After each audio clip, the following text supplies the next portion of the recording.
Estamos en el aula Magna Maggi de la Universidad Nacional de Mar del Plata. Les damos la bienvenida. Estamos de festejo de cumpleaños porque estamos recibiendo a personalidades internacionales y del país para que tengan una formación. La Alforja vino a festejar sus 10 años y hoy vamos a tener el agrado de recibir entre nosotros a una de nuestras profesoras, la profesora adjunta de la materia Salud Integral de la Mujer y profesora adjunta de la materia Ecología. Veo que muchos de ustedes están cursando ambas, o han cursado. La doctora María Alejandra Rodríguez es tocoginecóloga, tiene un posgrado en Medicina Ayurveda de la Fundación Prema Centro Colaborativo Gujarat University, es profesora adjunta de Salud Integral de la Mujer, profesora adjunta de Ecología en la Escuela Superior de Medicina, y fue coautora de un libro, Mis 1000 primeros días con el mundo microbiano, en colaboración con Real Argentina. Justamente le damos la bienvenida a Alejandra, que va a ser nuestra primera profesora de primer.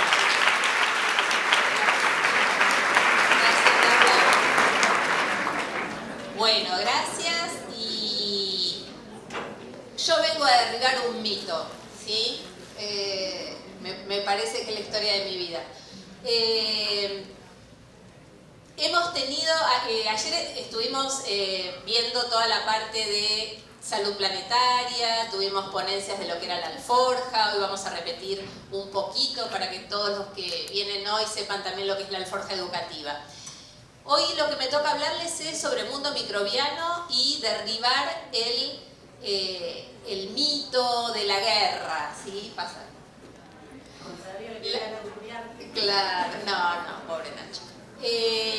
La metáfora de la guerra, ¿sí? Es muy difícil de sacar de la cabeza porque casi todos nos hemos formado, así que plantear, digamos, que ustedes no se formen de esta manera, ¿no? Pensando que tenemos que usar todas esas palabras que hay en la bibliografía: combatir, aniquilar, batalla, lucha contra las bacterias.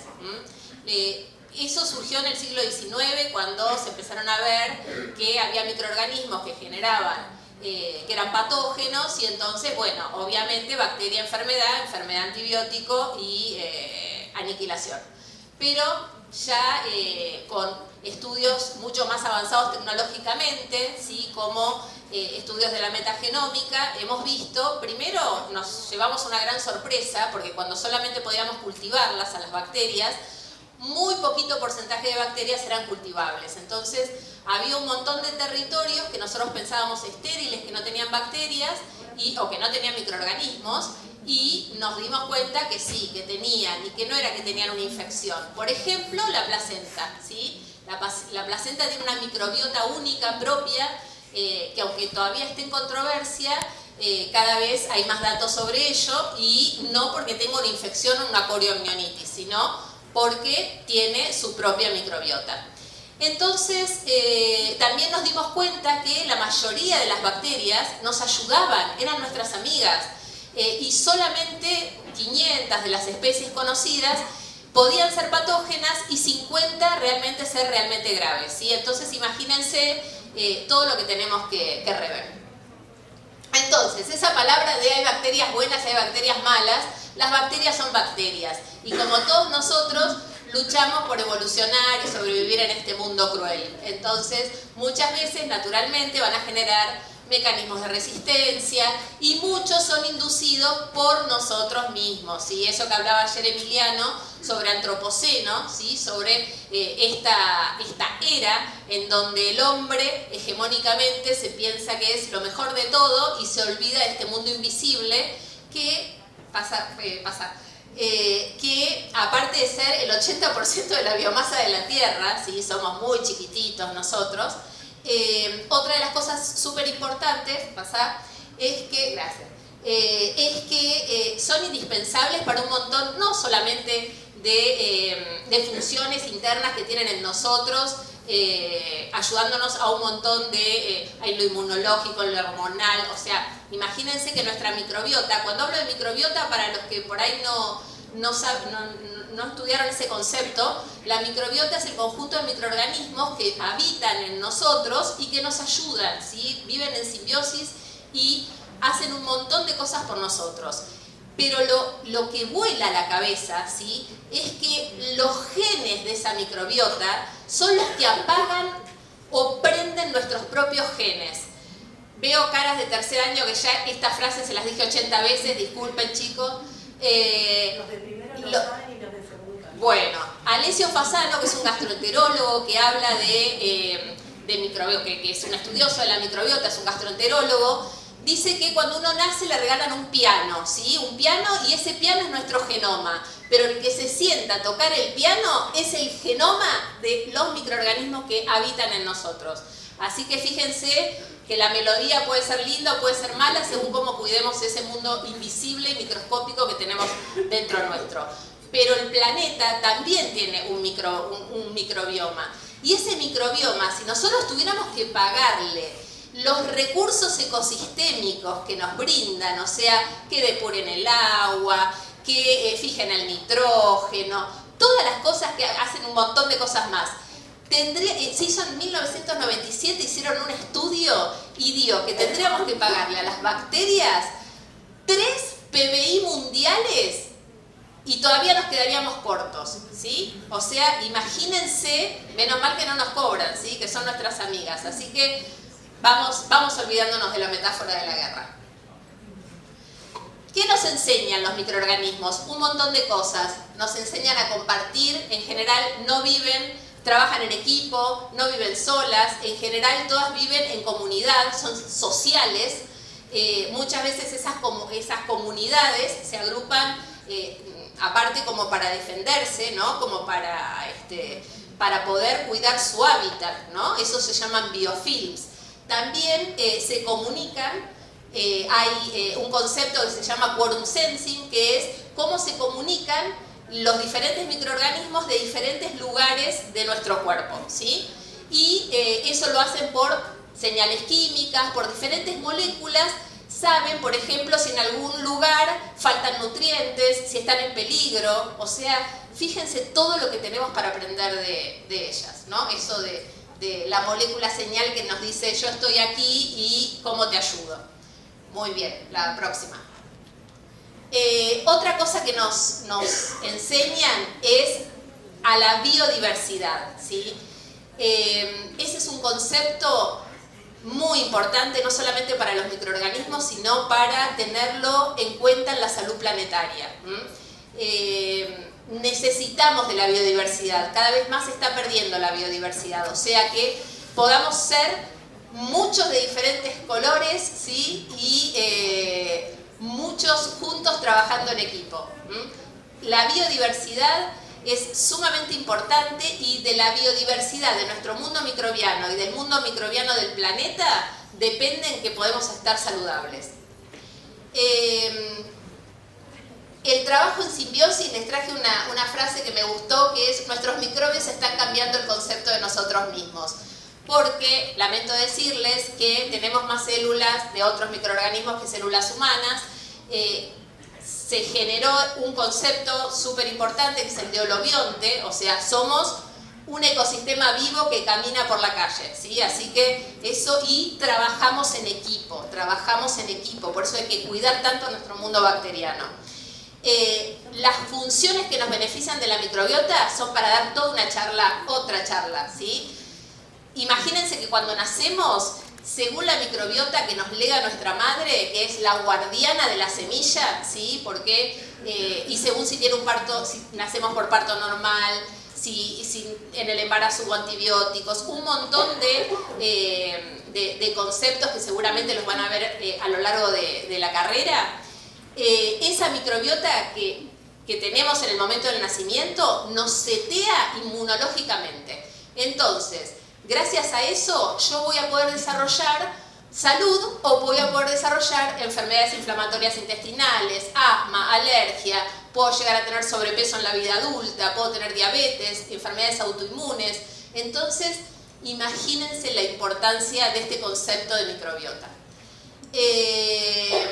Pasa. Bueno, vuelvo a rescatar lo que hablábamos muchos ayer y como no pudieron estar en la clase de ayer, el concepto de una sola salud, ¿sí?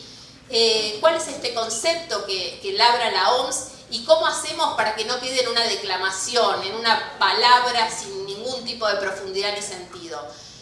No podemos ser saludables si nuestro planeta no está saludable, si nuestra comunidad no está saludable.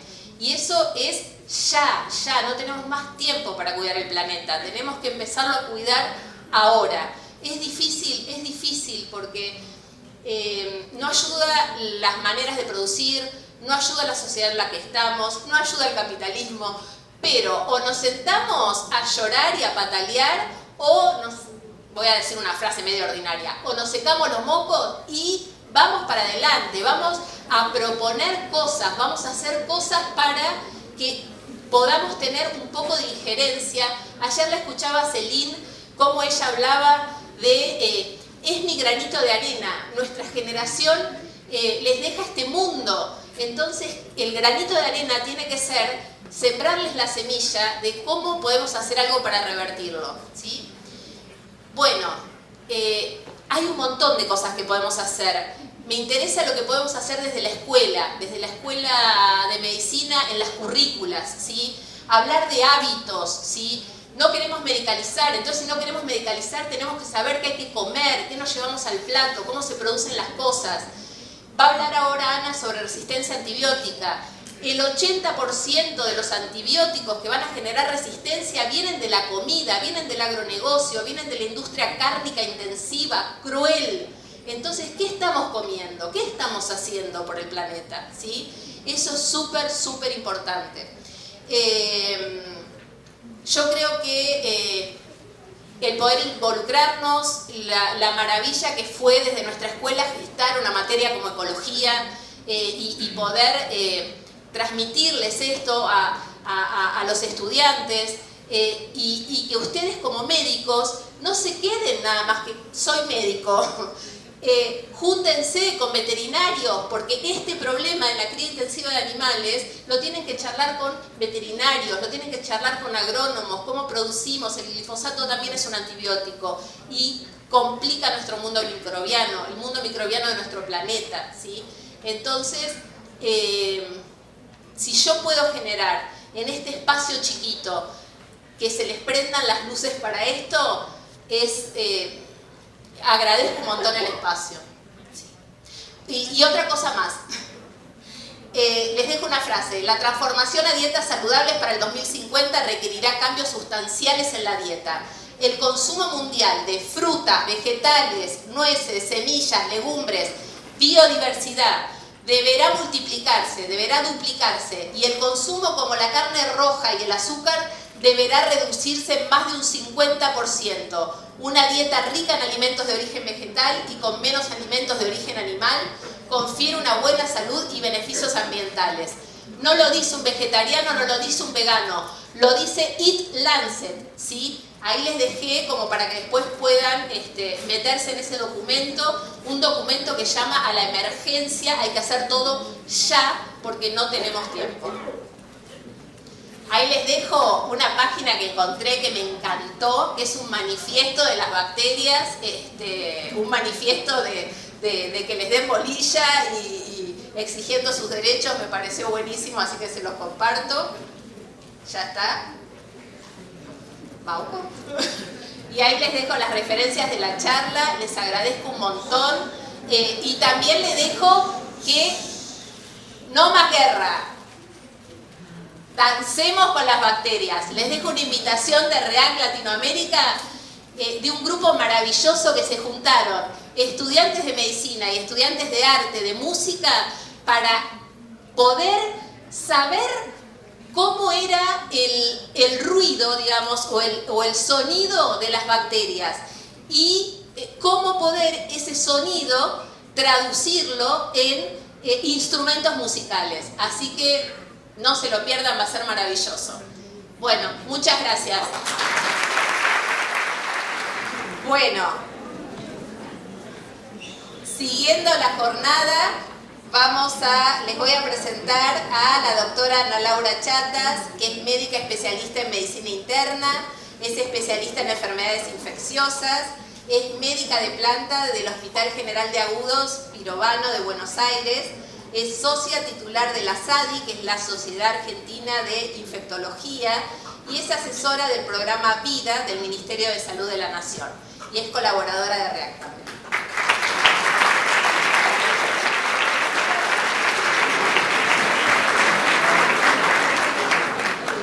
Buenas tardes a todos.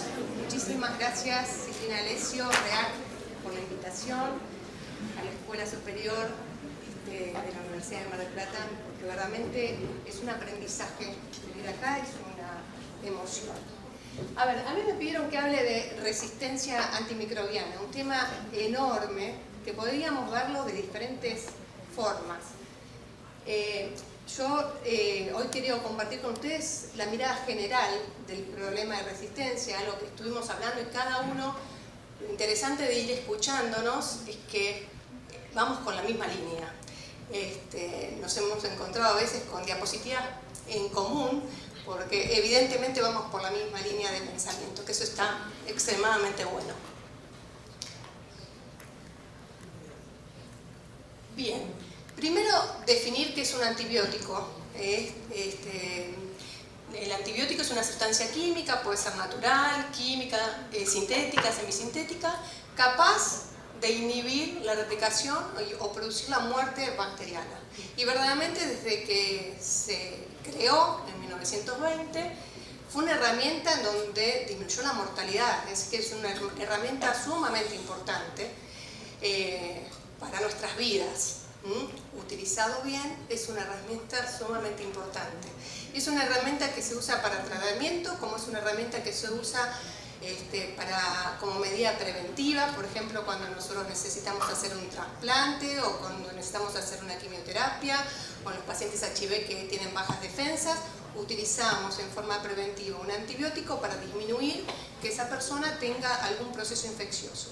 Así que hay que darle su lugar, bien utilizado, y es una herramienta sumamente importante. ¿Qué me interesa de esta diapositiva? Nada más que tengan una mirada de todas las familias de los antibióticos que hay. Para después van a tener que aprender el fármaco.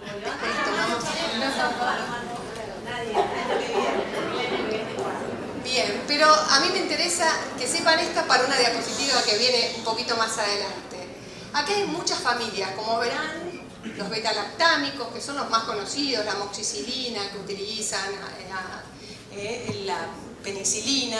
Dentro de esto están los beta-lactámicos, las penicilinas, los carbapenemes, las cefalosporinas, como la cefalexina, que seguramente conocerán, los macrólidos, como por ejemplo la claritromicina, la fluoroquinolonas, como la ciprofloxacina, los glicopéptidos, como la vancomicina, un antibiótico que se usa mucho en los hospitales. Pero bueno, tengan este concepto que hay muchas familias de antibióticos, dentro de cada familia muchos antibióticos. Seguimos. Cada uno de estos antibióticos van a actuar en diferentes lugares de la bacteria. Será en su pared, será en su metabolismo, en los ribosomas, en el ADN. Cada una, esta igual no es un tema de hoy entrar en esto, pero sepan que cada una de esas familias van a actuar en diferentes lugares. Y por eso me pareció importante que veamos eso para poder hablar de lo que es resistencia antimicrobiana, que ahora ya ahí no puse resistencia antibiótica, puse resistencia antimicrobiana. Aquí abarca a los antibióticos, abarca a los antifúngicos, abarca a los antiparasitarios y los antivirales. Lo más frecuente es la resistencia antibiótica, pero verdaderamente también hay resistencia a los antivirales, por ejemplo en HIV también vemos resistencia a su uso. Entonces, aquí hablamos de resistencia a la capacidad que tiene una bacteria ya que el antibiótico no es eficaz, es decir, el antibiótico no es eficaz para matarla. A eso se habla de resistencia. Y para poder tener como un código en común de la magnitud de esta resistencia antibiótica, se dieron algunas definiciones, como por ejemplo multiresistencia, que es la resistencia al menos un antibiótico de 3 familias de antibióticos. ¿Vieron que vimos familias? Bueno, hablamos de multiresistencia, al menos la resistencia a un antimicrobiano de 3 familias de antibióticos. Se habla de extensamente resistente, que eso lo van a ver en cualquier bibliografía, resistencia a todos los grupos de los antibióticos, conservando una o dos categorías, y se habla de panresistencia, a resistencia a todos los antibióticos disponibles de las categorías.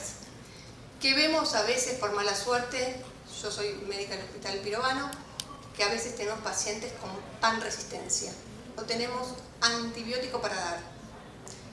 Después es otra discusión que hacemos en esos casos. Después, si quieres, lo hablamos, pero no es un tema de ahora.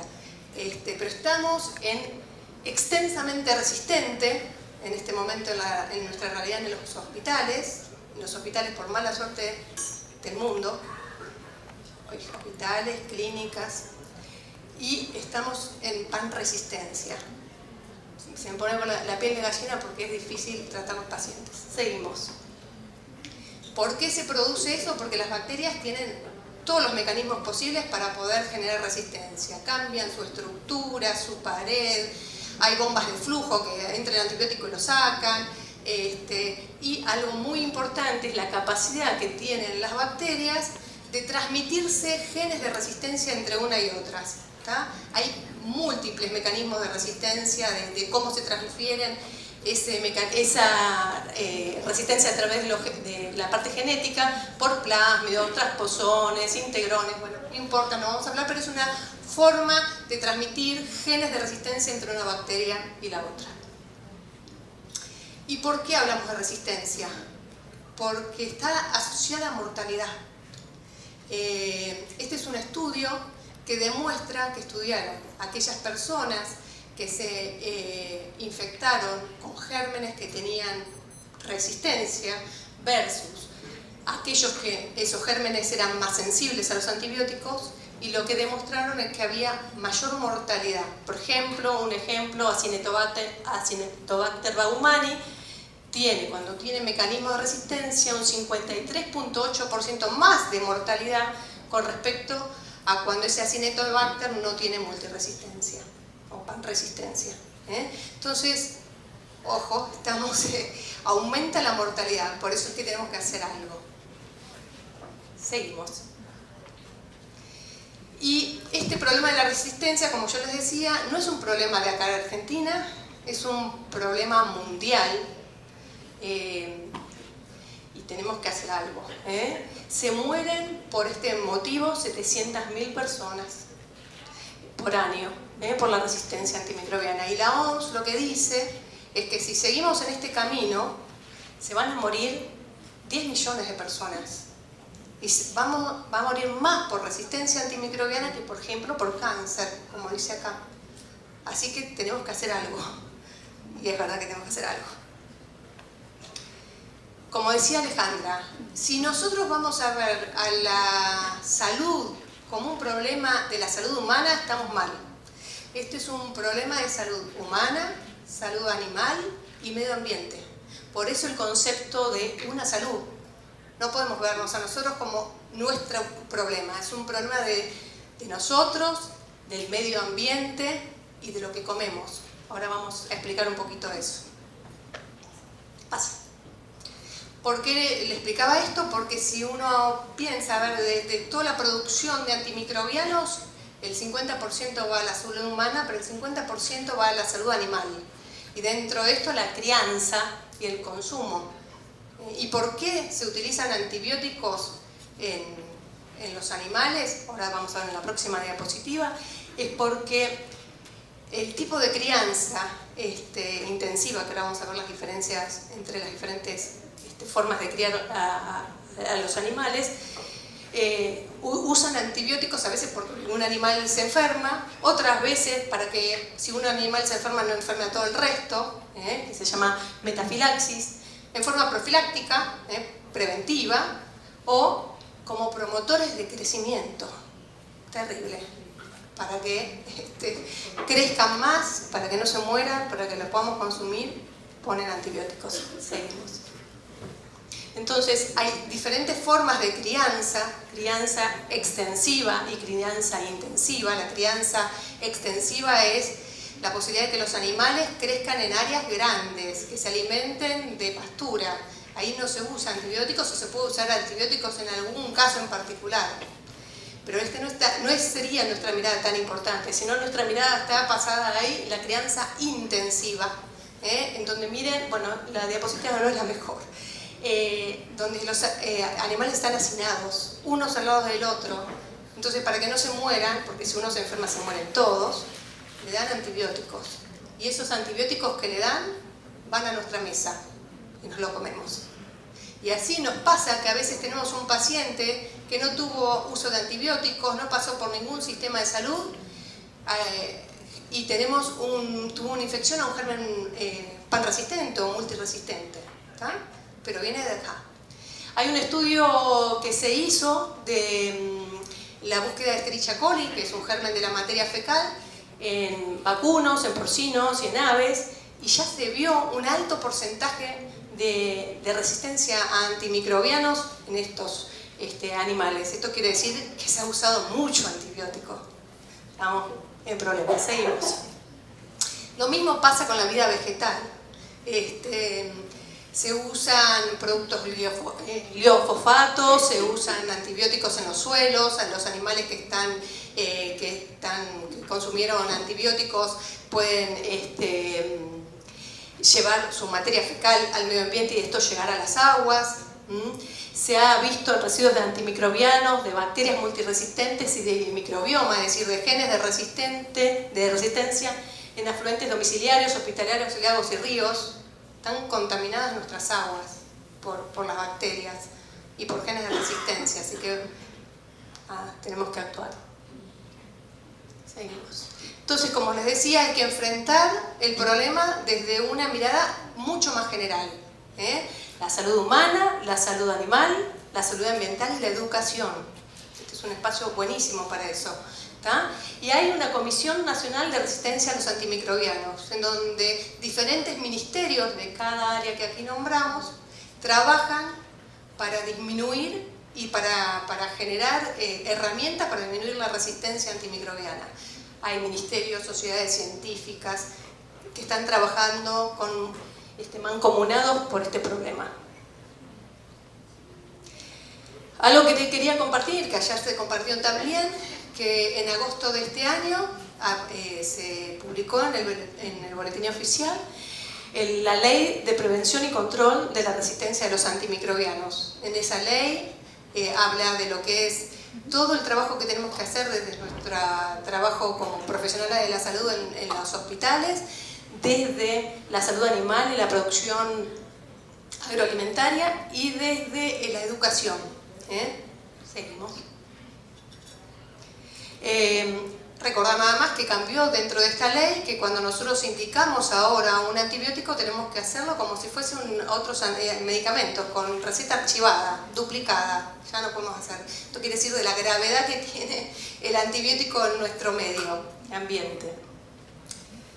Bueno, ¿qué podemos hacer? Podemos hacer cosas, hay cosas para hacer, vamos a ver qué podemos hacer. Porque a veces decimos, bueno, el ministerio tiene que bajar unas normativas, bueno, hay un montón de cosas. Yo igualmente, yo ya no sé si me estoy atrasando, voy a tratar de hacer más rápido. Desde nosotros podemos hacer un montón de cosas. Desde la comunidad, desde charlar de esto que recién acabamos de hablar, con nuestra familia, con nuestros amigos, con nuestros vecinos, explicarle a nuestros familiares, más como médicos que van a ser o como ahora estudiantes, que cuando tienen alguna enfermedad que por favor consulten, que no se automediquen, eso es sumamente importante, que no vayan a la farmacia a pedir el antibiótico, que cuando lo usen la dosis que le indica el médico y el tiempo de tratamiento, porque si uno lo usa en una dosis que no corresponde, en un tiempo menor, ahí también estimulamos a la resistencia antimicrobiana. Así que esto es algo muy sencillito, pero que verdaderamente tiene un impacto muy, muy, muy fuerte. ¿Tá? Estimular la adherencia, vuelvo a decir, en esto siempre tenemos que tener tiempo, cosa que a veces no tenemos en el consultorio. Tiempo para explicar al paciente que cuando uno indica algo tiene que tomarlo en la dosis que corresponde, en el tiempo que corresponde. No compartir antibióticos con los demás, porque te viene el otro que dice, tengo un dolor de garganta, ay, yo también tuve, entonces te doy el mismo antibiótico, a mí me hizo re bien. y le damos el antibiótico, eso no, por favor, eso no. Algo muy importante que creo que hay que trabajar fuertemente y que no se está trabajando y se trabaja en algunas regiones, pero es el tema del descarte de antibióticos o antimicrobianos en casa. Cuando están vencidos, ¿qué hacemos con eso? No se lo podemos tirar en el tacho de basura, no lo podemos tirar en el inodoro. Tiene que tener un ciclo de eliminación diferente. Eso hay mucho para trabajar. El consumo de alimentos, como decía Alejandra, es súper importante. En nuestra alimentación va a estar nuestra vida, va a estar el proteger nuestra microbiota intestinal. Y algo más también desde lo preventivo, el tema de estar con nuestras vacunas al día, ya sea por las vacunas que dice el calendario o porque por algún antecedente necesitamos alguna vacuna en particular, las vacunas que por requerimientos epidemiológicos, y la higiene de manos como una medida sumamente importante para disminuir la transmisión de persona a persona de los microorganismos. Seguimos. Estimularlos también dándole afiches, hay afiches por todos lados de cómo disminuimos el riesgo de enfermedades, de la resistencia antibiótica. Seguimos. Y desde nosotros, desde nuestro papel de médicos en instituciones de salud, todas las instituciones de salud deberían contar con un comité de control de infecciones, con un programa adecuado de IACS, que es infecciones asociadas al cuidado de la salud. Esto va a disminuir, por supuesto, la posibilidad de que cuando un paciente se interne adquiera una infección intrahospitalaria. Si tenemos un buen programa planificado, evaluando nuestras tasas de infecciones, pensándolo, cómo podemos hacer para mejorar, el programa te permite dar eso. Hay un programa que es del VIDA, que es del Ministerio de Salud de la Nación, que es un programa gratis, que está para todos los hospitales que quieran participar, que nos dan las herramientas para poder hacer las cosas bien. Y junto con este programa hay que tener un programa de uso adecuado de antibióticos. Estas dos cosas nos van a permitir disminuir, por un lado, transmisión de microorganismos con los pacientes y que nuestros pacientes adquieran infecciones intrahospitalarias y optimizar nuestros antibióticos. Este es un estudio para mostrarle que a veces los médicos tenemos algunas cositas. Del 95% de los antibióticos que se utilizan, del 100% de los antibióticos que se utilizan, el 95% va en forma ambulatoria y el 5% en los hospitales. Un estudio que se hizo de faringitis en adultos, solamente en este estudio que se hizo, un estudio muy grande, 5 al 7% tenían infecciones estreptocócicas, es decir, una faringitis bacteriana. Pero en realidad recibieron 76% antibióticos. Es decir, se usan antibióticos sin indicación. Tenemos que hacer educación a nosotros mismos, tenemos que educarnos, no verdaderamente más en faringitis o en ciertas patologías respiratorias, depende de la estación de año, la causa más frecuente son las virales y no necesitan antibióticos. Seguimos. Entonces, siempre para una indicación de cualquier medicamento, en este caso estamos hablando de antimicrobianos, indicación apropiada, medicamento correcto, dosis apropiada, administración y duración apropiada, que no tenga contraindicaciones y controlar la adherencia. Eso es una forma de disminuir la resistencia. Seguimos.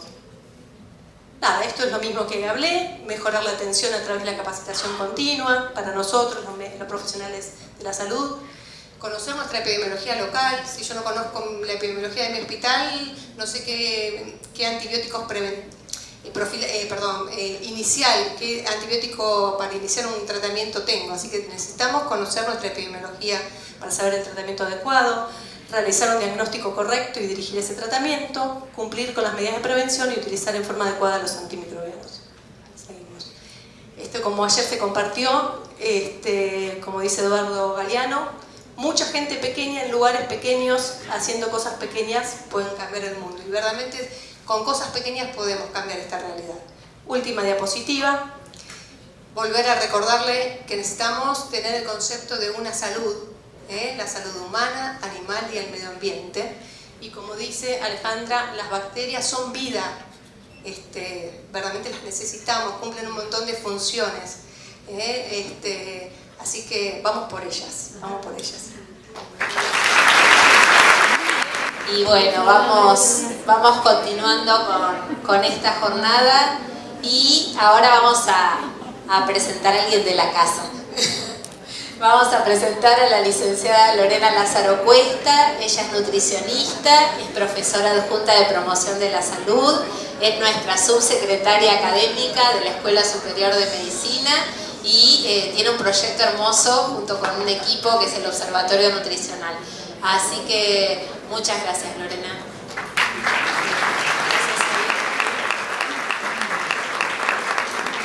Bueno, ¿cómo andan? ¿Bien? Bueno, les cuento y para iniciar podría responder una pregunta que nos hizo Luis ayer, que tal vez algunos de ustedes estuvieron, otros no. Me parece que viene bien retomar desde ahí y compartir algunas ideas y pensar y reflexionar acerca del rol de los profesionales de la salud justamente en la promoción de la salud en las infancias. Así que bueno, retomo ahí, Luis, que vos preguntaste ayer, ¿qué es para nosotros una buena vida? Julio Monsalvo, que no sé si lo han escuchado, ¿sí? No sé si en estos días, ayer y hoy se compartió alguna idea de él, pero él nos plantea que hay 7A, inicialmente planteó 6A, pero vamos a sumar una más, que es el aire, como se imaginarán, puro, el alimento sano, ¿sí? El agua, un agua que nos permita justamente hidratarnos y que sea un agua que nos dé vida, también el arte, el amor, que ahí voy a retomar después con esta idea del amor, y el aprendizaje, que yo creo que nosotros estamos todos aquí hoy para aprender, pero no solo para aprender algún concepto, llevarnos una idea, un contenido específico, sino aprender justamente sobre la vida, ¿no? Me parece que lo que estamos compartiendo en estos 2 días son mensajes de vida, como retomando lo que decíamos recién, las bacterias son vida y nosotros estamos, creo yo, que para cuidar la vida. Entiendo que eligieron esta carrera no solo por ahí para tener un trabajo futuro o para interesarse por algún tema específico vinculado con la salud y con la medicina, sino también desde un lugar de cuidado. Creo que el eje de la presentación y de lo que venimos trabajando estos días tiene que ver con ese cuidado al otro, que me parece que es un mensaje de vida, un mensaje de amor hacia otros y de vínculos interpersonales. Así que bueno, quería empezar por acá con esta reflexión y bueno, a mí me parece, si vos me preguntas a mí de nuevo, Luis, para mí la buena vida es la que está rodeada de amor, de cuidado, de vínculos sanos y además de los otros elementos que nos aporta Monsalvo. Vamos a la primera, Allen. Bueno, quería retomar un poquito también por qué estamos acá, ¿no? Porque si pensamos en profesionales, pensamos en una casa de estudios, en una institución que nos prepara, nos forma, sobre todo para ejercer algún rol o alguna misión social en la sociedad, ¿no? Yo creo que acá quise traer me parecía interesante esta mirada o esta cosmovisión que nos plantea una autora, que supongo que ustedes la recuerdan, porque la trabajamos en promo, justamente, casi todos han cursado o están cursando promo, ¿verdad? Sí, así que a Consuelo Chapela, sin lugar a dudas, la sintieron nombrar. Si alguien no la escuchó a Chapela, por favor que levante la mano, que le puedo explicar de aquí a las 2 horas que vienen cuál es su legado y qué es lo que ella nos aporta. Así que si alguien tiene dudas me pregunta, por favor. Bueno, les cuento que lo que nos plantea Chapela respecto de la universidad tiene que ver con aquella institución que tiene ciertas características objetivas, subjetivas, fíjense que se pone aquí en juego la subjetividad, históricas, sociales, que definen un espacio público constituido y aceptado como el alma de la sociedad. Me pareció interesante esta idea de alma de la sociedad, ¿no? Por lo mismo que decíamos recién, el rol social. Nosotros como universidad y dentro, digamos, del sistema educativo no podemos dejar de ver que estamos trabajando, aprendiendo en función de ese cuidado hacia el otro.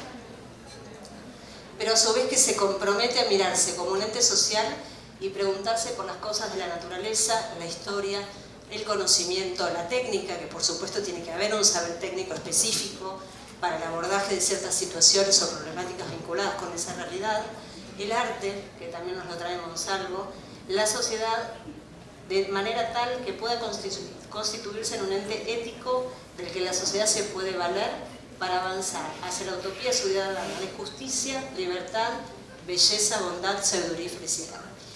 Esas últimas palabras, ¿qué nos significan? ¿Qué son? son valores, principios, como le quieran, o sea, entre valores y principios, ¿verdad? Que justamente eso me parece que es el eje central de lo que hacemos, cada uno de nosotros en el espacio en el que estamos. La universidad como constructo conceptual, técnico y práctico responde a las maneras como el ser humano se relaciona con la realidad y a las maneras de conocer. Entonces nosotros no estamos en una institución aislada y seguramente ustedes estudian, como decíamos ayer y decía un compañero, no solo para aprobar el parcial o el final, sino que justamente estudian para aprender y para estar al servicio de otros. Otros que tienen necesidades, dolor, posiblemente molestias, síntomas, enfermedad y hasta para acompañar la muerte, ¿no? Pero como estamos parados en el lugar de vida, vamos desde este lugar justamente a compartir algunas otras ideas. Bien, la universidad también articula funciones esenciales sustantivas que es importante que lo veamos. No solo ustedes hoy forman parte de, y digamos cursan diferentes asignaturas, que eso sería el área de la docencia, sino que también hay otras funciones sustantivas que son la extensión crítica, que ustedes saben que hay proyectos de extensión, actividades a los que pueden sumarse, hay investigación aplicada, que de eso se trata también la universidad, generar conocimiento pero para que tenga una utilidad en el abordaje concreto, en la práctica cotidiana y en la realidad de los otros, y a su vez la transferencia, también para que se pueda ese conocimiento que se genera transferir hacia otros que tienen que ver justamente con esa necesidad de la comunidad. Bien, y nosotros estamos trabajando desde una currícula innovada, ¿sí? Ustedes estudian en el marco de una currícula innovada. Y hay algunas características que son centrales. Y voy a destacar precisamente la tercera, que es la de la orientación comunitaria. Es decir, ustedes desarrollan gran parte de sus aprendizajes en escenarios reales, donde el proceso de salud y enfermedad ocurre, es decir, en los lugares donde las personas nacen, viven, se reproducen y mueren, ¿sí? Y el que tiene, digamos, todo eso una connotación y un entramado social y un entramado muy complejo. Por lo tanto, aquí es donde centramos justamente el proceso de enseñanza-aprendizaje y donde ustedes van a vivir no solo en esta semana de integración, sino en el escenario campo que estarán cursando ahora en campo 1, sino también en los diferentes escenarios de prácticas. Por lo tanto, nuestra currícula justamente lo que plantea es esto, un contacto temprano y un abordaje real para conocer las situaciones que le aquejan a esos otros. El plan de estudio, como ustedes lo conocen, está organizado en ciclos, que creo que eso todos más o menos ya lo saben, han visto las correlatividades, ¿verdad? Así que esto les resulta muy familiar. ¿Ale, la que sigue? Bien, y si yo les pregunto qué es la promoción de la salud, ¿alguien tiene ganas de responderme esa pregunta? Suma puntos para el parcial. Suma puntos, sí, por supuesto. Ya mismo, acuérdense que yo estoy como de junta también acá, así que voy anotando. Laura pasa el listado. ¿Nadie se anima? Puede ser, no la definición, no les propongo la definición, sino una idea, un concepto, un sinónimo o algo cercano vinculado. Bueno, ¿quieren que me acerque yo a la definición? Si citamos a la misma autora, Chapela, que nos gusta porque tiene una mirada crítica, ella diría que es la capacidad de construir futuros viables, ¿no? De diseñar, de lograr y de decidir. Decidir implica también autonomía de las propias personas, de la comunidad, de las organizaciones, de las instituciones que forman parte de una determinada comunidad. Entonces, ese sería nuestra idea o nuestro concepto de promoción de la salud en términos generales. Por supuesto que después hay algunas otras consideraciones que podemos hacer. Pero desde allí, promover la salud implica distintos sitios de inicio y diferentes complejidades. Pensemos que la complejidad social es mucho más, justamente, digamos, más intensa que la hiperespecialización y que la aparatología, porque uno puede, como profesional, tal vez accionar determinados dispositivos, pero la complejidad social es otra, es mucho más justamente diversa, tiene la particularidad y la pluralidad de las diferentes miradas, de las subjetividades y no solo de las materialidades, ¿no? Entonces, es posible lograr intervenciones no colonizantes de promoción de la salud que consigan cambiar las inscripciones en los cuerpos de las personas, los grupos de la sociedad y sus contextos. ¿A qué apunta esta reflexión? No sé qué les parece, qué opinan. ahora. Sí, parece que sí, ¿no? Ayer estaban un poquito más activos. Bueno, esto tiene que ver básicamente con que nosotros no vamos a desarrollar acciones en la comunidad como si aterrizáramos en un lugar, plantamos bandera y de repente le decimos a todo ese grupo de comunidad, bueno, ahora las cosas hay que hacerlas así. Porque ahí estaríamos parados desde un saber técnico sin entender este entramado y esta complejidad, sin entender los procesos colectivos, sin entender las raíces y la profundidad de esa sociedad y de ese grupo. Este planteo que nos hace Chapela tiene que ver con pensar también en que cuando uno genera algún tipo de acción o de intercambio o de propuesta, siempre de alguna manera estamos impactando en el otro, sobre todo cuando vamos como profesionales o cuando ustedes van con estudiantes. Cuando ustedes van a la comunidad con el ambo verde ya tienen una identificación y hay de alguna manera un reconocimiento de ese otro como un otro distinto, y seguramente eso genera un mínimo impacto ya el hecho de verlos, el hecho de compartir, de intercambiar, nos posiciona probablemente en un lugar de un saber técnico, que si nosotros no logramos entrelazar ese saber técnico con el saber popular, es poco probable que podamos trabajar en un proceso de construcción colectiva genuino. Vamos a estar direccionando y diciendo cosas que el otro tiene que hacer, pero no vamos a estar desde ningún lugar generando un proceso que permita que el otro entienda que es autónomo para tomar decisiones y construir esos futuros viables, para sí mismo, para su entorno cercano y para la comunidad en general. Bien, hay algo que creo que fue bastante claro, que nos ocurrió a casi todos en pandemia, es que ahí se talló muchísimo en las subjetividades de las personas y de los colectivos cuando, digamos, apareció, acuérdense, el primer momento de la pandemia, que teníamos poca información, teníamos poco acceso en un primer momento a esa información. Y ahí lo que ocurrió es que emergieron los miedos, los deseos, las prácticas, las privaciones. Entonces, lo que también nos permite, digamos, esto pensar, es que la palabra y los gestos, lo corporal, lo gestual y las cosas que decimos y cómo lo decimos, desde un lugar de un saber experto o de un saber técnico, genera inscripciones en el cuerpo, territorio del otro. Es decir, de alguna manera estamos tallando en ese cuerpo, en esa materialidad como, digamos, como ser humano, pero en su integralidad con esa subjetividad también. Entonces, esto un poco es una reflexión para ser como cuidadosos con las acciones que generamos, desde qué lugar las generamos y, digamos, desde qué paradigma nos posicionamos. La siguiente. Por lo tanto, bueno, ¿qué promoción de la salud estamos haciendo en las universidades latinoamericanas, ¿no? Nosotros, ¿qué tipo de promoción de la salud hacemos? ¿Qué tipo de extensión hacemos? ¿Qué investigación hacemos? ¿Cuál es la intención detrás de la promoción de la salud que hacemos? Entonces, no hay una única promoción de la salud o una promoción de la salud ejemplar, sino que hay una promoción de la salud epistemológica y éticamente congruente. ¿Con qué? Con nuestro pensamiento, con nuestra cosmovisión, con el respeto a la cosmovisión de ese pueblo originario o de ese grupo de comunidad o de esas madres o de esos niños. La siguiente. Por lo tanto, ¿cuál es nuestro rol como profesionales de la salud? Y acá los incluyo a ustedes, porque ustedes están estudiando justamente una carrera y muchos de ustedes van a graduarse en unos años más.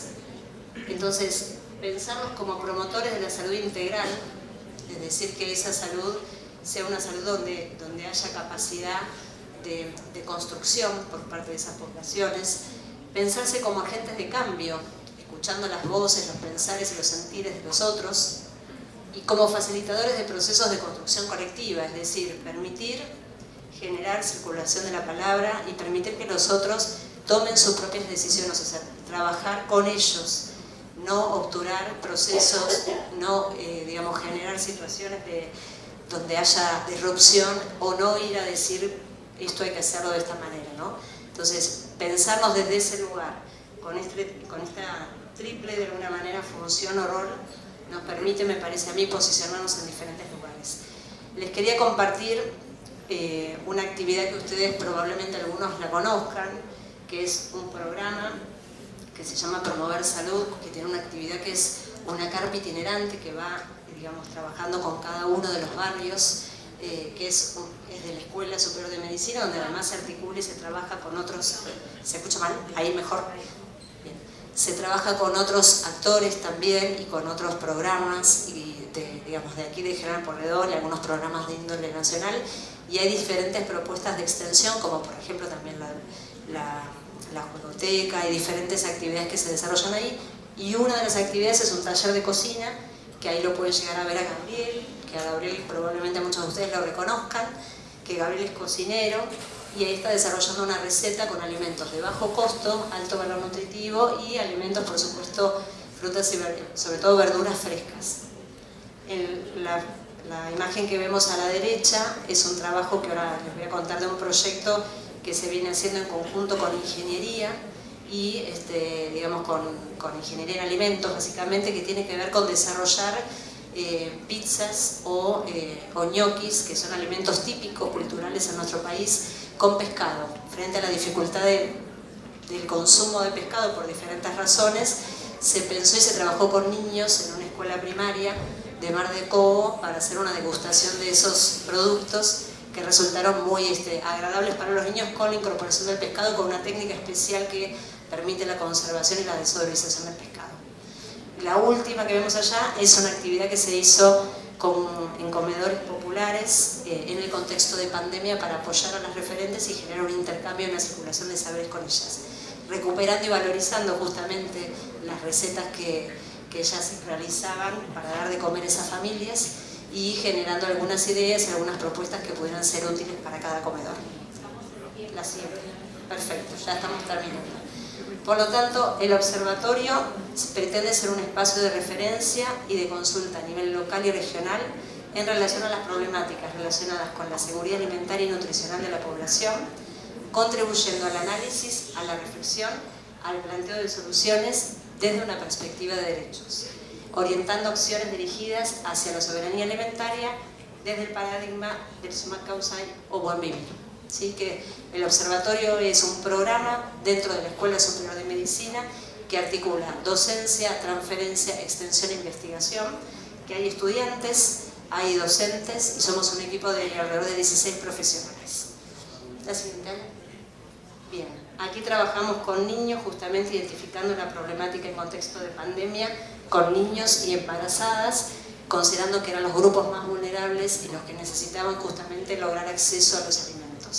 De allí generamos también una serie de actividades que tuvimos demandas específicas del Servicio Alimentario Escolar de aquí de General Pueyrredón para optimizar los menúes escolares, es decir, lo que se entregaba como bolsones, bueno, cuáles eran los alimentos que se podían incorporar para que los niños de la etapa escolar pudieran alimentarse mejor. Trabajamos también con algunos materiales de educación a través de la educación alimentaria nutricional para estas familias de estos jardines y escuelas primarias y secundarias. Trabajamos con distintas organizaciones e instituciones barriales, por ejemplo los comités barriales de emergencia, que lograron desarrollar una red territorial para la alerta de la mesa alimentaria, la alerta alimentaria para llevar a la mesa de las familias algunas digamos, viandas saludables en el contexto más agudo de la pandemia. Participamos, como decíamos, del programa de la Escuela Valbarrio, la Carpa Promover Salud, de otro dispositivo que es el que les mencioné en la foto anterior, Cocinando con las referentas de los comedores barriales, y con el desarrollo de huertas comunitarias, y en el proyecto de soberanía alimentaria, que es el que les anticipé recién en la foto. La siguiente. También desarrollamos encuentros con inspectores y equipos de conducción de instituciones educativas públicas, que fueron más de 150 entre inspectores y directores, organizados por niveles, jardín, primaria y secundaria. Nos visitaron en la Escuela de Medicina, hicimos una jornada de capacitación donde presentamos los materiales del Forja y pusimos a disposición de todos los equipos de conducción un enlace para que pudieran acceder directamente a los materiales y los pudieran utilizar. Este trabajo está, digamos, en proceso. Estas capacitaciones se hicieron en junio de este año y tenemos muy buena vinculación con las autoridades de educación locales para seguir trabajando en las escuelas.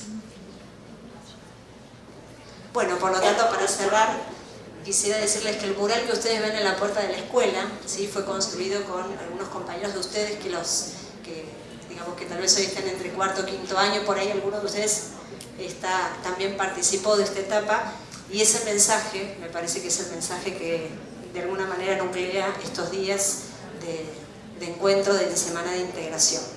Por lo tanto, es un mensaje no solo para verlo cuando estamos en la escuela, sino para llevarlo a cada uno de los espacios en donde estemos. Gracias. Bueno, ahora vamos a ver un video, ¿sí? Que nos va a hablar Tatiana de Souza, Camargo de Souza, que ella también es profesora de ciencias como Luis, que estuvo ayer, es de Brasil y está dentro de la alforja generando también esta traducción de la alforja al portugués. Así que ahora vamos a ver esto. Hola a todos, buenos días, buenas tardes, no sé qué el horario de la presentación. Mi nombre es Tatiana Camargo y hoy estoy aquí para hablar un poco de la alforja educativa y su traducción para el portugués por nuestro grupo de salud planetaria. Hablaremos en este vídeo en portugués para ser un poco como que más inclusivo con el grupo, ¿ok? Entonces, antes de comenzar, solo gostaria de dejar um grande abraço para Silvina, de React, e para a professora Alejandra. Bem, agora começo a falar em português. Então, para apresentar o processo de tradução da Alforja Educativa para o português e sua adaptação para o contexto brasileiro, a gente escolheu fazer esse vídeo uma espécie de conversa entre o grupo de pessoas, né, essa equipe que está fazendo a tradução. Então, eu sou a professora Tatiana, eu sou bióloga, sou professora da Universidade Federal do Rio Grande do Sul e sou do grupo de estudos em saúde planetária, que é um grupo que fica sediado na Universidade de São Paulo, mas que reúne universidades de todo o Brasil, né? A REACT chegou até o nosso grupo e até mim, na realidade, por intermédio de colegas do movimento pela saúde dos povos, né, o MSP, duas colegas muito queridas, a Kátia César e a professora Camila Giuliani, também aqui da Universidade Federal do Rio Grande do Sul. E, então, através desse grupo de estudos em saúde planetária, nós fizemos um convênio com a REACT para fazer a tradução desse material, né, essa última versão da Alforja Educativa, para o português e para que a gente também fizesse todo o processo de formação de professores, né, após a tradução, promovendo o uso desse material no Brasil, e a nossa intenção agora, né, a gente está no meio do processo de tradução, esse convênio ele está no processo de ser assinado ainda, mas já começamos a tradução, né, o texto traduzido está pronto, ele vai para a diagramação, e a nossa intenção é fazer a formação de professores a partir do ano que vem. Então, eu sou do sul do Brasil, né, no estado mais próximo do Uruguai, então a intenção é começar pelo sul do Brasil, que é onde fica a minha universidade, mas que a gente possa ir fazendo esse lançamento do material com formações de professores em outros pontos do país também, porque o Brasil é um país muito grande e a intenção é que a gente possa fazer uma disseminação ampla desse material pelo país, tá? Eu convidei aqui hoje a equipe que ficou mais encarregada do processo de traduzir cada capítulo mesmo. Eles trabalharam no texto, revisaram, adaptaram, e eu vou pedir que cada um se apresente um pouco, e depois a gente vai fazer umas perguntas e cada um vai responder um pouquinho. Então, podem começar aí, pessoal. Meu nome é Bruno, eu faço nutrição na Universidade Federal de Goiás.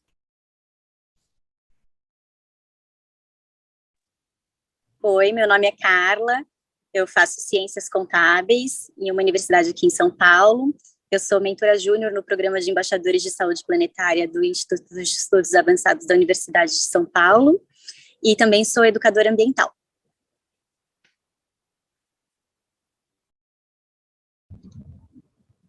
Oi, gente, eu sou Eduardo, eu sou biólogo e mestrando do Programa de Educação em Ciências na Universidade Federal do Rio Grande do Sul.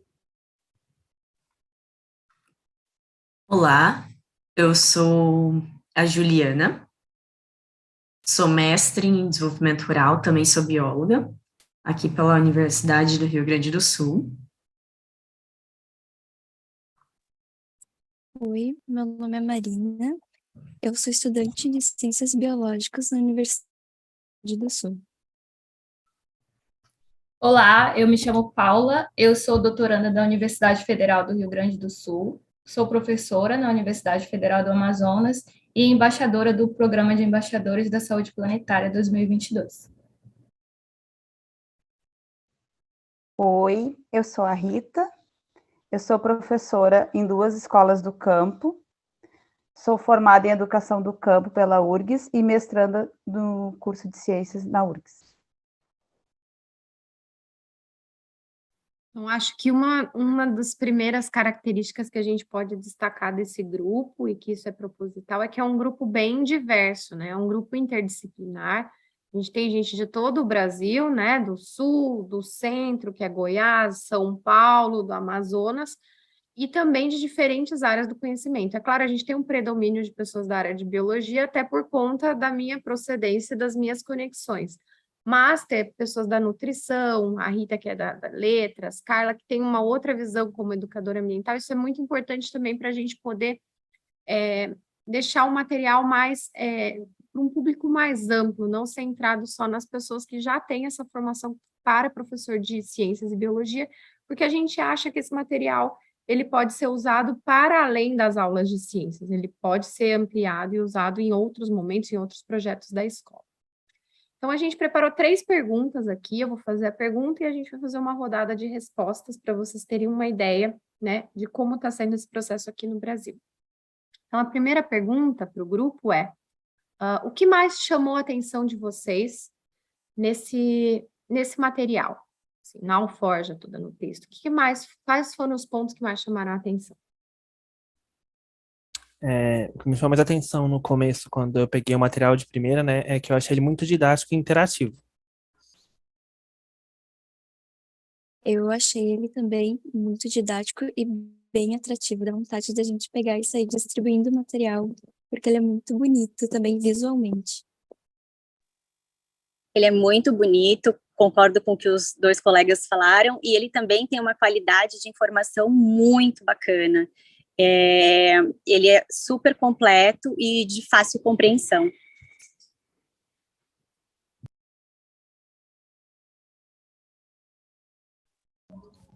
Realmente, a Eu linguagem... achei...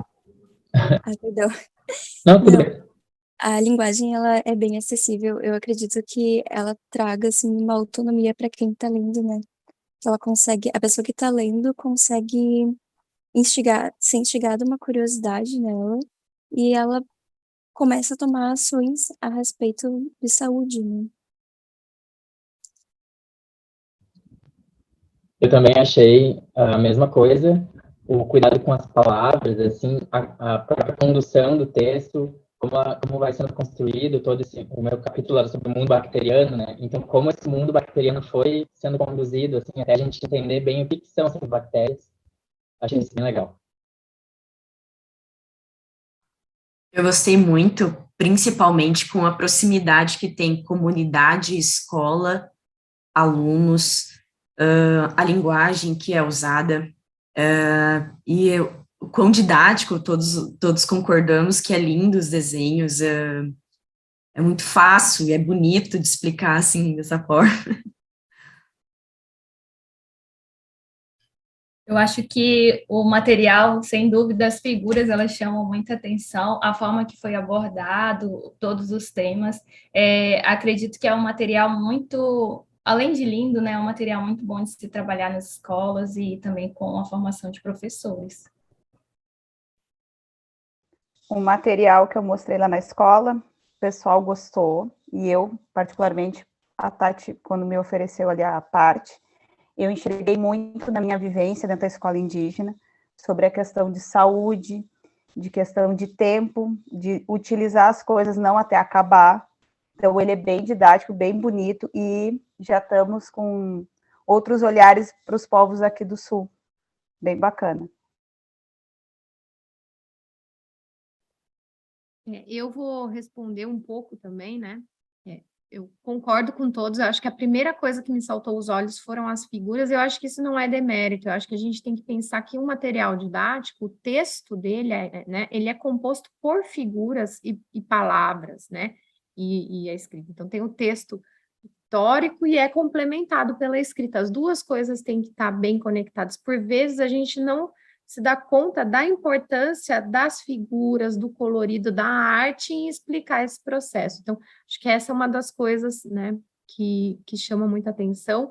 Mas o que também me despertou, assim, eu me apaixonei pelo material, foi a forma como ele conecta com as questões culturais dos povos tradicionais e de outras formas de enxergar a relação saúde-doença e os seres humanos a partir dessa perspectiva do mundo microbiano também. Eu acho que é uma coisa que, por vezes, a gente não se dá conta dessa diversidade microbiana e o quanto ela precisa ser tão cuidada e ela é tão importante ou mais em determinados processos do que a diversidade maior que a gente vê a olhos nus, né? Então, esse foi um dos processos que, para mim, me chamou muita atenção.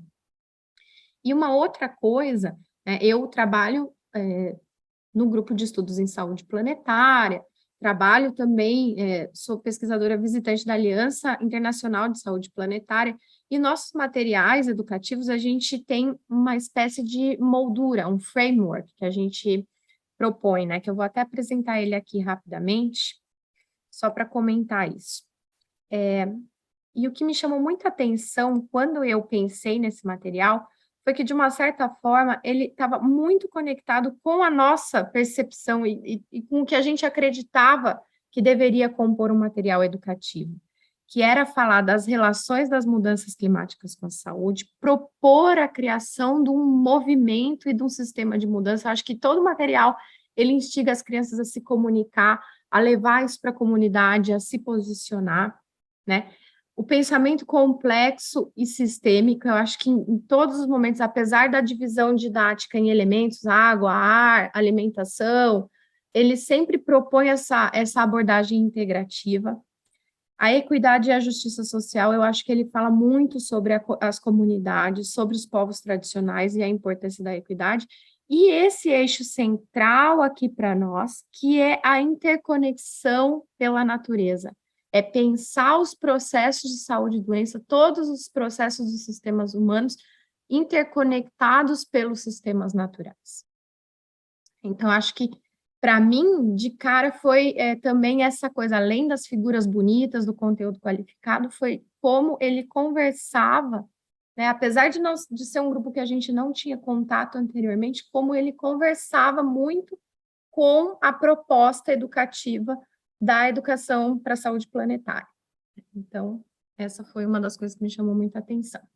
Nossa segunda pergunta é: você encontrou alguma dificuldade para adaptar o material no processo de tradução e quais foram essas dificuldades ou dificuldade? O que eu senti mais dificuldade foi em relação à lenda, que apesar de ser uma lenda muito interessante, que é a lenda de Shuar, que ela fala sobre a criação da vegetação, ela aborda um pouco sobre a mandioca, sobre a forma que os povos lidavam com a alimentação, porque o capítulo que eu falei era sobre alimentação mesmo, foi a parte mais difícil, foi essa, porque tinha muitos termos regionais, coisas mais específicas, assim, que para a tradução foi um pouco mais complicado, mas a gente conseguiu fazer certinho.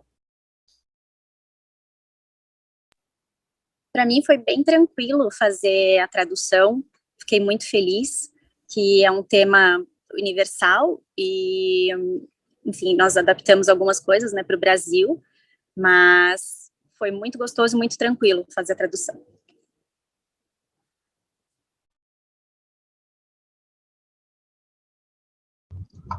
Eu também achei que foi muito gostoso e tranquilo.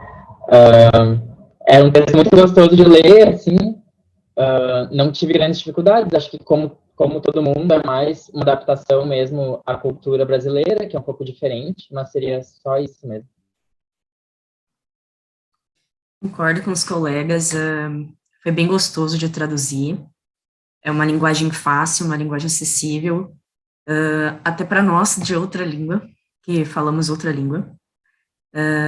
A única problema, não problema, claro, mas a única dificuldade que eu tive eu diria que eu tenho pouco conhecimento da minha cultura. Assim, eu achei muito lindo como eles valorizam a cultura, os seus povos tradicionais, e eu acho que talvez a gente devesse valorizar mais aqui nosso Brasil, valorizar mais e ter maior conhecimento das nossas culturas tradicionais.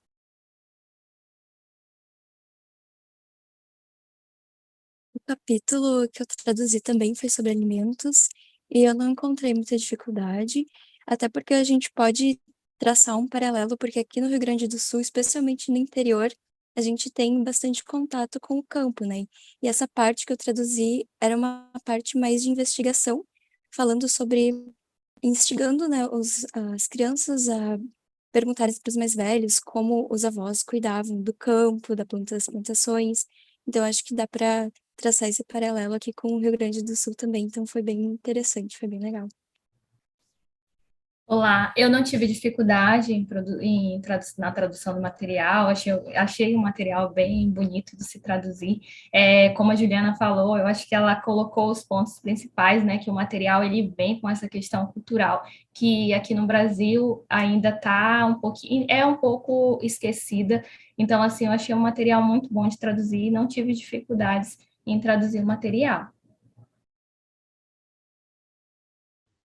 Sobre a tradução, não tive dificuldade, e por eu já ter uma certa vivência com os povos indígenas, mais especificamente o Guarani-Biá, eu enxerguei muito da questão do modo de viver do indígena, a questão do tempo, do que consumir da natureza sem acabar com ela. Então, eu enxerguei bastante, assim, da comunidade a qual eu tenho contato na tradução. Eu também não tive dificuldades, eu só queria destacar isso. Eu acho que o material nos mostra uma possibilidade que ainda é muito incipiente, muito carente nos nossos materiais para educação científica no Brasil, que é a proposta de uma educação científica num diálogo intercultural e sem uma abordagem colonizadora, então que seja decolonial mesmo, que não tenha essa questão de fazer a tradução da lenda como sendo algo mítico e o científico como verdadeiro, que eu acho que o que esse material traz é isso, de fato, um diálogo intercultural, que são perspectivas diferentes que olham para o mesmo fenômeno e que são complementares, né? E eu acho que isso é muito carente ainda nos materiais didáticos brasileiros. E por fim, a última pergunta é: quais as perspectivas futuras vocês enxergam para esse material, tanto de uso ou de construção de novas partes, proposições de novos capítulos? Assim, eu como estudante de nutrição e o capítulo que eu fiquei responsável foi o da alimentação, eu sou um pouco suspeito a falar porque eles conscientizam muito em relação à criança, o alimento, sobre que, tipo assim, a alimentação é a base da vida, ela mantém, ela é milenária, eu achei muito interessante, eu espero que, tipo assim, surta o efeito esperado mesmo, que, tipo assim, a criança entenda, ela interprete, tem aquelas atividades também que são muito interativas, e a atividade do capítulo da alimentação é muito legal também, que separa as crianças e ensina sobre, tipo, os tipos de alimento saudável, não saudável, as crianças conversam entre elas se elas concordam com aquilo ali é saudável, se não é. Então, assim, eu achei incrível o material mesmo. Eu vejo um futuro incrível para o material aqui no Brasil, para os professores, como colocado pela professora Tatiane e para alguns colegas, né? Essa questão da gente tentar colocar a nossa cultura, né? Aí com base na ciência, um outro olhar, né? Então, podemos, através desse livro, ensinar os professores a já levar né, essa cultura, enfim, diversificar o ensino, né? A gente fica muito, né, sempre no científico, né? Aprendemos dessa forma, então estamos aprendendo de um novo olhar, e isso é muito rico. E fico muito grata de estar participando cada vez mais, né? A gente vai conversando aqui, a gente vê outros pontos e vê o quanto está sendo especial participar e o quão brilhante vai ser esse livro aqui no Brasil. Muito grata por esse material ter chegado aqui e, enfim, eu vejo um caminho lindo aí pela frente.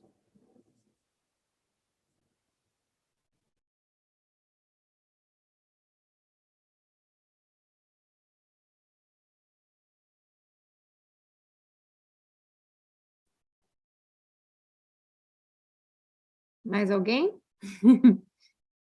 Não? Olá!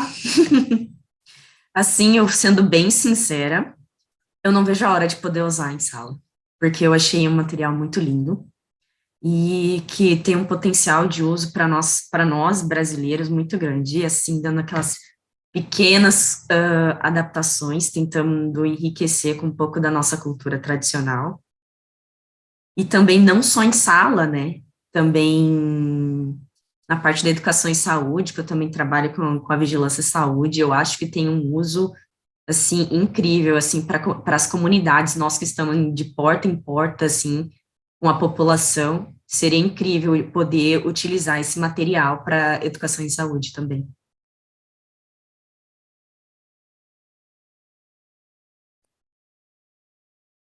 Mais alguém? Alguma ideia? Senão eu vou dar as minhas. E aí eu fecho o vídeo. Eu tenho Eu já ideia. fui contemplado pelo pessoal que falou. Concordo plenamente com tudo que foi falado. Vai, Rita. Eu tenho ideias. Eu tenho muita vontade de mostrar esse material para as outras partes integrantes que são da comunidade, né? Como, por exemplo, o pessoal do posto de saúde, o pessoal da Emater, que são os órgãos, né? O CRAS, mostrar para eles a riqueza e mostrar que está tudo entrelaçado, como no meu capítulo falava, que era tudo em teia. Então, mostrar que está tudo entrelaçado e que essa diversidade, essa riqueza da cultura dos indígenas é essencial para você conseguir compreender o jeito deles, o modo de viver deles e respeitar. Como muitas vezes a gente acha que alguma coisa aos nossos olhos está errado, e para eles é naturalmente ser assim, entendeu? Aí eu fiquei com vontade também. Tô louca para mostrar esse material. Só para falar um pouquinho, eu acho material, eu acho que a perspectiva futura é ver esse material pronto, é ver a gente poder desenvolver atividades com esse material. Eu trabalho na educação do campo, meu doutorado é na educação do campo, então poder utilizar esse material, até porque lá a gente já viu essas ligações do meio ambiente, da saúde, né, que é o que a gente vem trabalhando na questão da saúde planetária. Então é isso, é um material bem lindo que eu acho que enche nossos olhos, né, de poder usar esse material. E é isso. Então, para fechar, eu só queria dizer que, assim como a Juliana, eu já não via a hora de usar o material. Eu trabalho com disciplina de formação de professores para séries iniciais da pedagogia, né?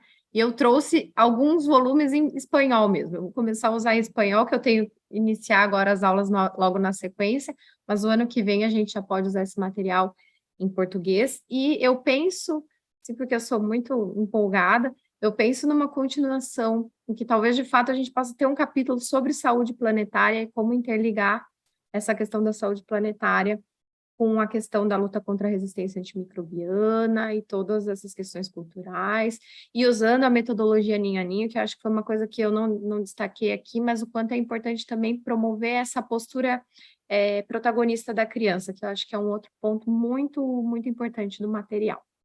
Então, eu só tenho a agradecer mais uma vez pelo convite, pela oportunidade, pela parceria, e espero que nos próximos a gente possa estar presencialmente, e talvez até aqui no Brasil, vocês fazendo parte de um evento em que a gente mostre, né, e que esteja, de repente, formando os professores no nosso curso, tá?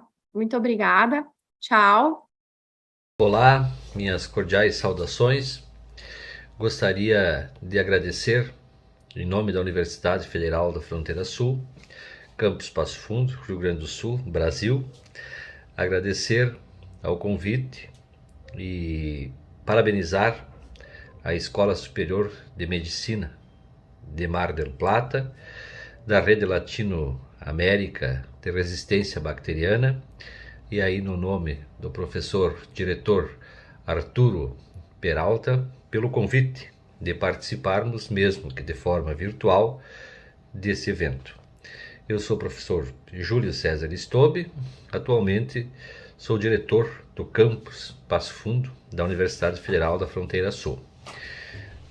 Ficamos encantados com o projeto, com a ideia da discussão de resistência bacteriana em um outro nível. E somos parceiros de vocês naquilo que a gente puder colaborar, naquilo que nós pudermos participar de forma conjunta, porque entendemos que a resistência bacteriana, com o evento da pandemia mundial do Covid, né, tem agravado muito a questão do uso indiscriminado de antibióticos nas instituições hospitalares.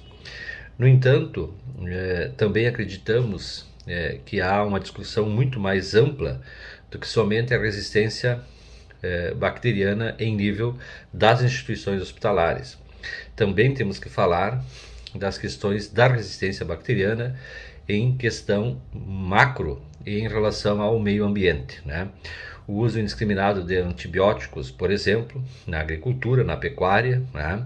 Ou seja, na agricultura, né? Enfim, na pecuária, que faz com que não se tenha um controle adequado disso e que isso sim, sem dúvida, acaba fazendo com que haja um aumento da resistência bacteriana em nível das nossas comunidades, mesmo fora dos ambientes hospitalares. Então, a nossa universidade, para que vocês conheçam um pouquinho dela rapidamente aqui, nós trabalhamos num campus na cidade de Passo Fundo, que é no estado do Rio Grande do Sul, no extremo sul do Brasil, né?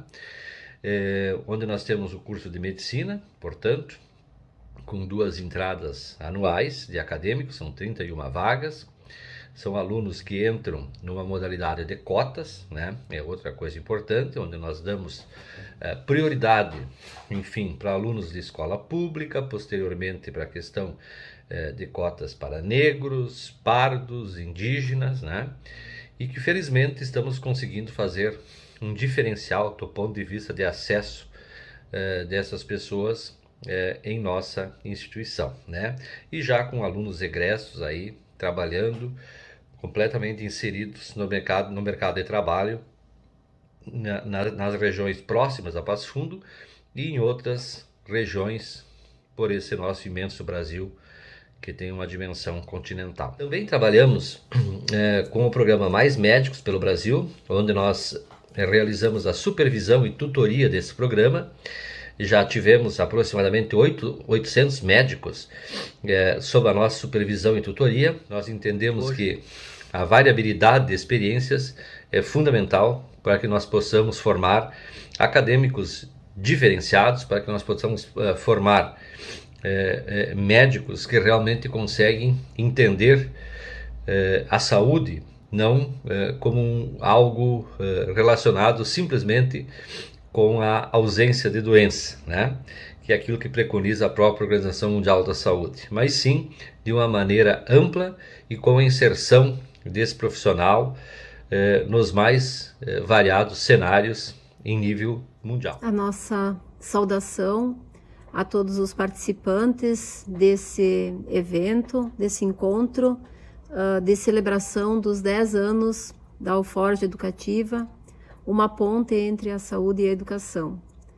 Nas pessoas do Dr. Arturo e da Silvínia, quero agradecer o convite estendido aqui à Universidade Federal da Fronteira Sul, campus Passo Fundo, na região sul do Brasil, e também agradecer esse convite de podermos estar, não de forma presencial neste momento, mas já manifestar aqui o nosso desejo de estreitarmos laços entre a nossa universidade, nosso curso de medicina e a residência multiprofissional em saúde com a universidade e com a rede latino-americana de resistência antimicrobiana. O convite aqui feito foi para que nós pudéssemos trazer, compartilhar com vocês um pouco da experiência que temos de atuação com estudantes de medicina e com outros profissionais residentes junto com as escolas. Nós temos feito um trabalho de educação e de promoção à saúde junto com escolas aqui na nossa região desde o início da criação do nosso curso de medicina. Nós iniciamos esse processo tendo na base da formação médica a inserção, desde a primeira fase dos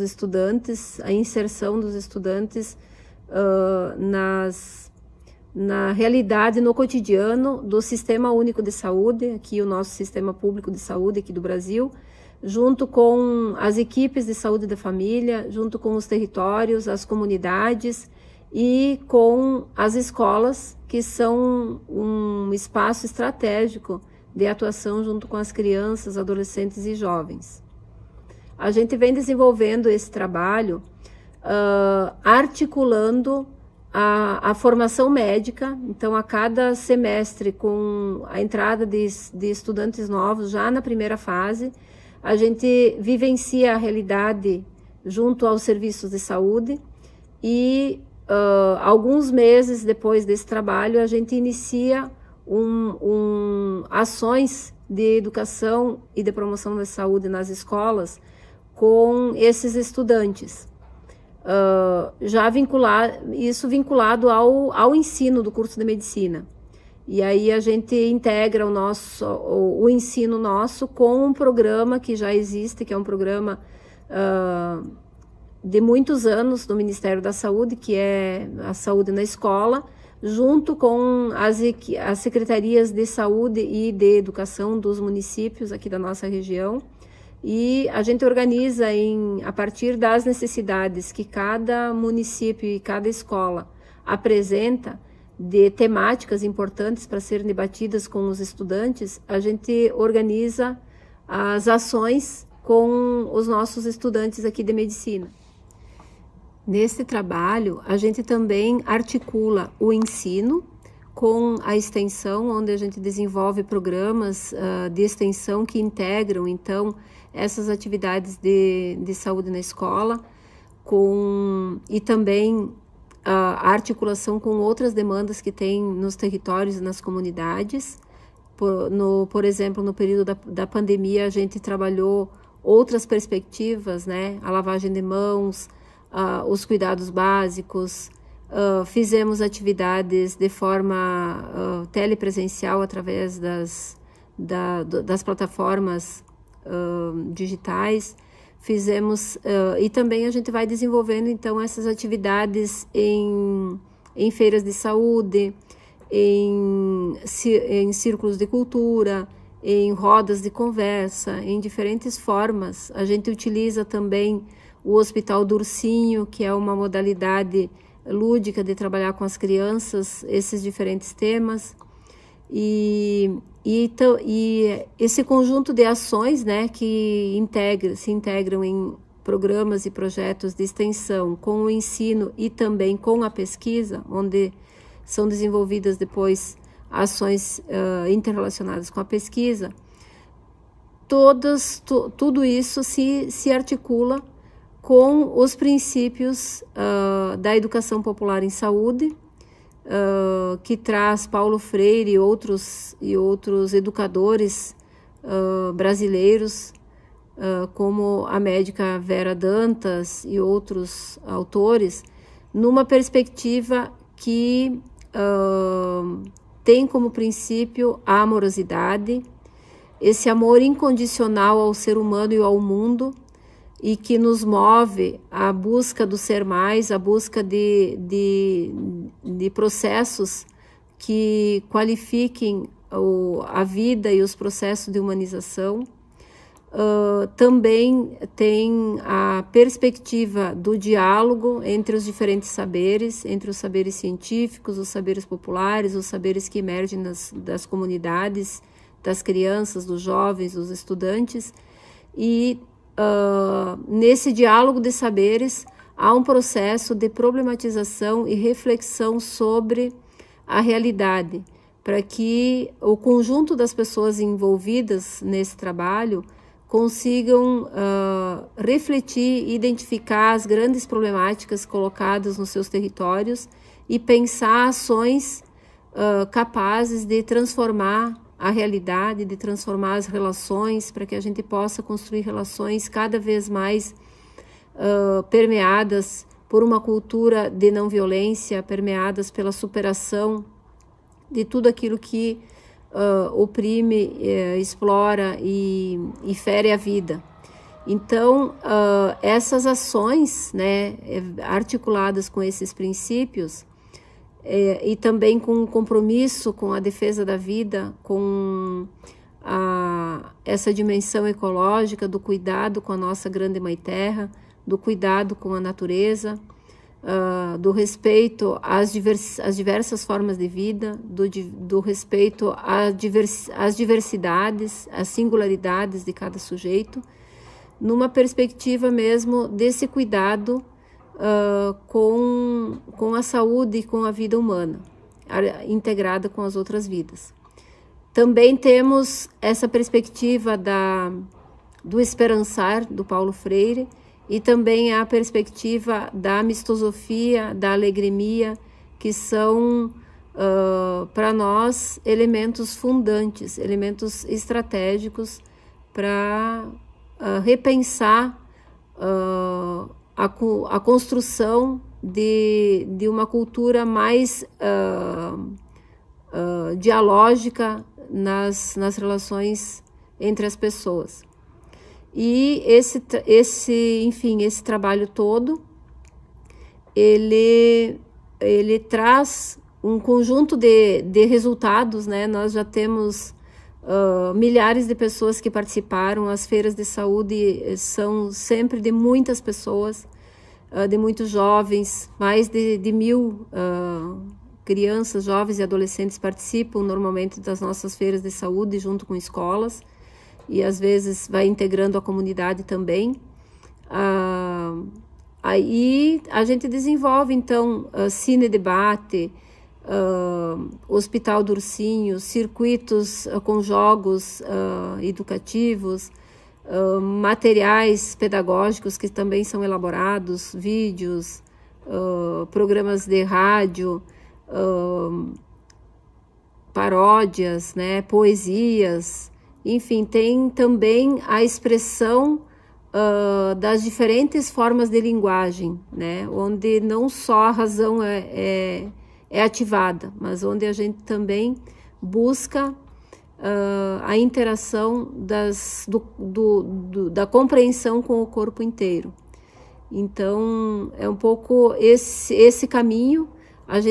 Vocês podem ver ali nas imagens que a gente está compartilhando as diferentes formas de trabalho, de engajamento das crianças, dos professores, das comunidades, do Hospital do Ursinho, das rodas, das ações que a gente desenvolve, então, junto com escolas e grupos em comunidades indígenas, em comunidades quilombolas, em comunidades de assentamentos da reforma agrária, em comunidades urbanas, com grupos de pessoas com deficiências, e assim a gente vai interagindo com essa multiplicidade de sujeitos e de pessoas que vivem na nossa sociedade.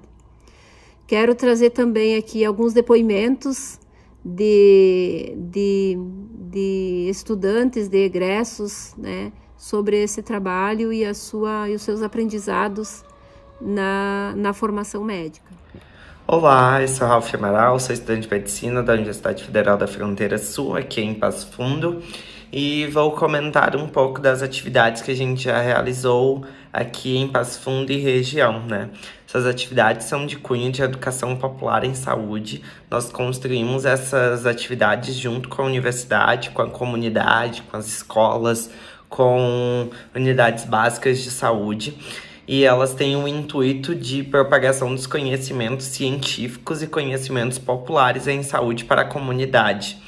Elas são realizadas nas unidades básicas de saúde, em escolas, em territórios indígenas, quilombolas, em áreas de educação especial para crianças e adolescentes, em feiras de saúde, feiras públicas, e elas têm o objetivo de estar divulgando material científico e popular na área da saúde e construindo dinâmicas e aprendizados para a melhor divulgação destes.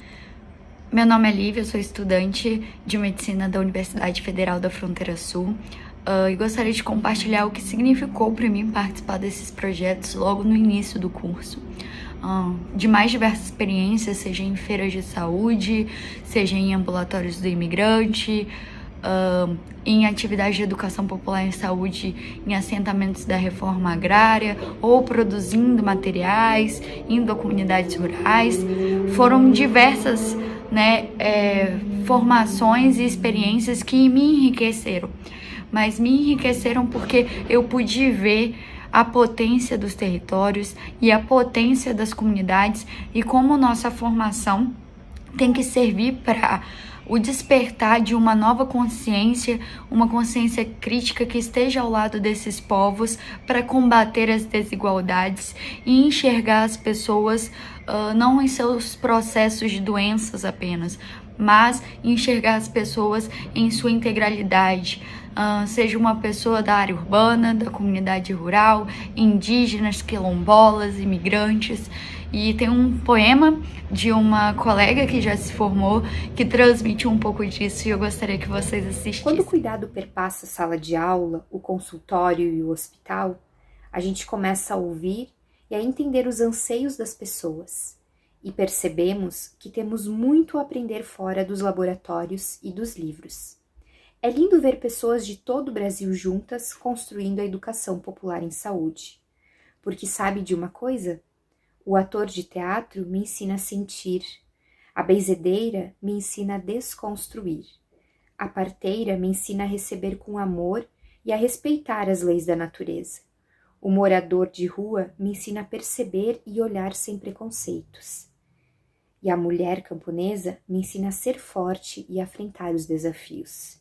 E com cada um vou me tornando a médica que sempre quis ser, percebendo que o cuidado é algo que deve ser construído entre todos nós e que a saúde é resultado de tudo isso.